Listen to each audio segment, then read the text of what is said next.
N'oublions pas que les fascistes sont des hommes. Nous leur devons justice. Nous leur devons même amitié, si nous pouvons. Quant à moi, je plaiderai toujours pour eux devant le tribunal de la vengeance populaire. Je ne confondrai point un fasciste avec ce gentilhomme dont parle Saint-Simon, qui, voulant essayer une carabine, s'amusa à viser un couvreur sur un toit. Un tel mépris de l'homme n'entre point en nos messieurs. Ils rêvent seulement de fouetter publiquement ceux qui ne leur font point hommage, ou bien de les purger à l'huile de ricin, afin de voir la laide grimace de l'enfant malade sur ce visage qui se mêlait de pensées. Quelques-uns de nos amis disent que cela est pire que de tuer, et que cette autre insulte, inoubliable, précipite très bien l'esprit qui s'élevait. Il se peut. Mais, messieurs nos maîtres, ainsi se croit-il, n'y voient point malice. Simplement, ils veulent user, en son commencement, cette folle idée du subalterne, de se croire offensé. Plonger de nouveau l'homme de peine, l'homme de corvée, l'homme outil, dans le néant d'où il sortait, cela ne peut se comparer au crime des crimes, qui est d'offenser l'important. Du moins, l'important en juge ainsi. J'ai une sorte de pitié pour l'offenseur. Il a l'épiderme si délicat que tout lui est blessure.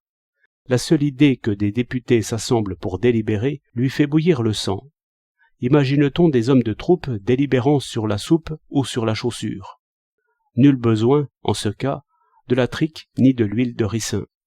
Le plus éclatant mépris et le plus constant, celui qui n'admet même pas l'hypothèse, qui n'y pense jamais, ce mépris admirable et vivifiant a suffi à d'autres.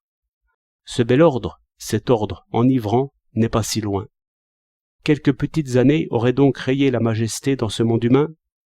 Les hommes nés pour obéir ne sont-ils pas maintenant ce qu'ils étaient hier? Qu'y a-t-il donc de changé? Ma propre ambition est-elle donc moins assurée d'elle-même? Car c'est toute la question. Si l'on a pu marcher sur l'homme, on le peut encore. Tel est le texte de cette méditation corrosive. Je plains cet humilié-là. Il est mal parti. Il fut mal instruit par monsieur son papa, par madame sa mère, et par l'académicien qui vient quelquefois dîner. Il faut reconnaître que l'infatuation donne une sorte de droit. Faisons notre examen de conscience. Nous est-il si pénible d'obéir? Avons-nous seulement le désir de faire peur, de commander, de mépriser? Espérons-nous, comme un paradis, un ordre merveilleux, où nous aurions pouvoir d'écraser ou de faucher le contradicteur par un seul froncement de sourcils?